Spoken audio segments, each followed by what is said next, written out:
Matagumpay na ipinagdiwang ng BIFAR Region 3 ang National Women's Month sa kanilang culmination program noong March 30 sa Maimpis City of San Fernando, Pampanga. Dinaluhan ng naturang programa ng mga mangingisda, estudyante at kawani mula sa iba't ibang bahagi ng Central Luzon. Sa pangunguna ng BIFAR Gender and Development Office, pinarangalan ng mga nagwagi sa Patimpalak na inilunsad kasabay ng month-long celebration ng ahensya. Bagamat nakatuon sa kababaihan, aktibo ring nakilahok ang kalalakihan at mga estudyante sa Patimpalak at ilan sa kanila ay kinilala bilang mga nagwagi. Napaka-importante po na mayroong participation yung ating kalalakihan sa pag-celebrate po nitong ating Women's Month sapagkat dito po natin nakikilala yung ating pong kahalagahan ng kababaihan sa ating pong industriya, hindi lang po sa pangisdaan, sa iba-iba pong mga gawain po na dito po na ginaganap. Ngayon po, nagkaroon po tayo dito ng participation, hindi lang po dahil sa suporta, kundi po dahil may pakita rin po natin yung iba nating makakaya po doon sa ating mga ginagawa.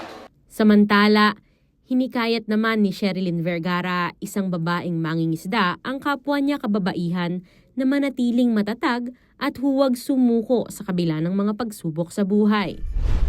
Bilang isang babae po, ako po ay iniimbitahan ko po mga kababaihan na lumaban lang lagi sa buhay. Huwag po tayo mawalan ng pag-asa.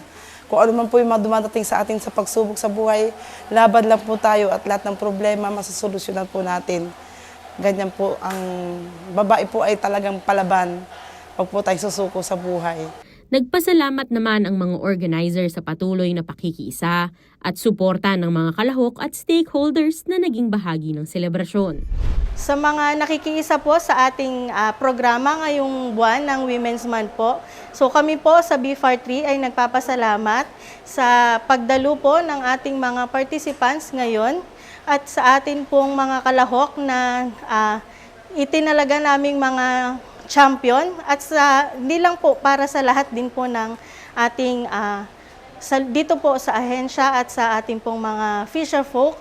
Kami po sa BIFAR ay nagpapasalamat sa inyo sa pagsuporta po sa ating Women's Month po. Sa pagtatapos ng programa, iisa lang ang naging panawagan. Ipagpatuloy ang pagsusulong sa pagkilala sa mahalagang papel ng kababaihan sa iba't ibang sektor at larangan sa lipunan. Kasama si Reiniela Tugay, Bryce Oracion, CLTV 36 News.